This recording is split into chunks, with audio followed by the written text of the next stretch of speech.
যারা যেভাবে অনৈতিকভাবে অসাংবিধানিকভাবে আদিবাসী সম্প্রদায় কর্মী সম্প্রদায় তারা জোরপূর্বক যে আদিবাসী হওয়ার যে দাবি জানাচ্ছে সে দাবির বিরোধিতা করছি। এবং সেখানে আমাদের বর্তমান রাজ্য সরকার এবং কেন্দ্রের সরকার তারা একটা মদত দিচ্ছে যে তারা বিভিন্নভাবে ভোট ব্যাংকের দোহাই দিয়ে তাদেরকে বিভিন্নভাবে আমরা মনে করছি যে তাদেরকে হয়তো এসটির হওয়ার একটা পথটাকে, যদি রাজ্য সরকার সেক্ষেত্রে বহুবার চিঠি দেওয়ার পরেও সেটা রিজেক্ট হয়ে ফিরে এসেছে, আমরা বুঝে গেছি যে তারা সেই সিআরআই দপ্তরের পক্ষ থেকে সেই ধরনের কোনো তথ্য পাঠাবে না, এটা আমরা দৃঢ় বিশ্বাস।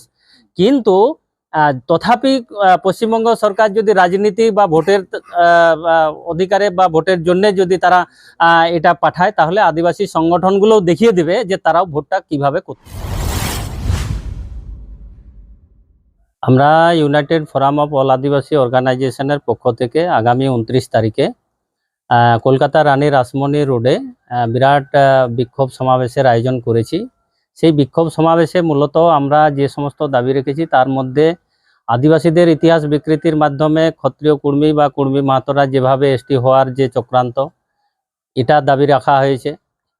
জাতিসত্তার ধ্বংসকারী হিসেবে ইউসিসি বিল তার বিরুদ্ধে, এবং 2006 বনাধিকারের ভিত্তিতে 2023-এ যে বনাধিকার সংশোধনী বিল তার বিরুদ্ধে, দেউচা পচামি কয়লা খনির বিরুদ্ধে, অযোধ্যা পাহাড়ে টুরগা প্রকল্প, বাঁধো প্রকল্প, কাঁঠাল জল প্রকল্প বা ওখানে গাছ কাটার বিরুদ্ধে, এবং মণিপুর সহ সারা রাজ্য জুড়ে যেভাবে আদিবাসী মহিলাদের উপর নির্যাতন হচ্ছে, এই সমস্ত বিষয়গুলোর উপর ভিত্তি করেই আমরা আগামী 29 তারিখে কলকাতা রানী রাসমণি রোডে আমরা বিক্ষোভ সমাবেশে দলে দলে গোটা রাজ্যের মানুষ সমবেত হচ্ছে।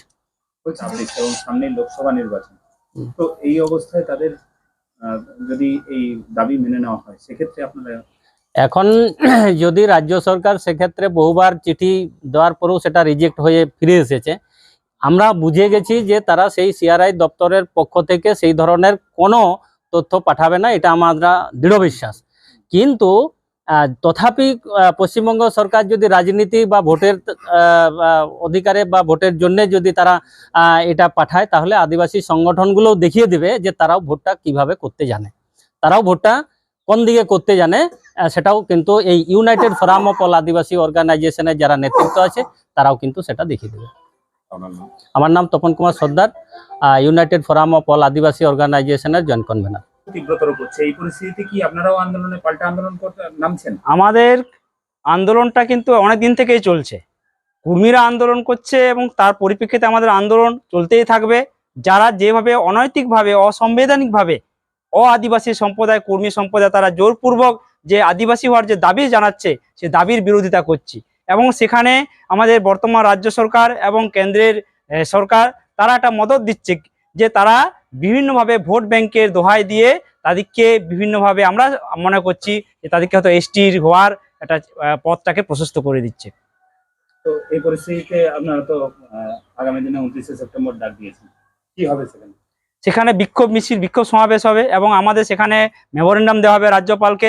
এবং এখানে শুধু সমগ্র পশ্চিমবঙ্গের তামাম আদিবাসী সম্প্রদায়ের মানুষজন, উত্তর 24 পরগনা, দক্ষিণ 24 পরগনা, উত্তরবঙ্গ থেকে দক্ষিণবঙ্গ তামাম আদিবাসী সম্প্রদায়ের মানুষজন একজোট হয়ে আমরা বিক্ষোভ সমাবেশ করব এবং পরবর্তীকালে আমরা সমগ্র ভারতবর্ষ জুড়ে আমাদের যে আন্দোলনটাকে আমরা ছড়িয়ে দেব। আমার নাম দিলেশ্বর মান্ডি, আমি আদিবাসী একতা মঞ্চের সম্পাদক।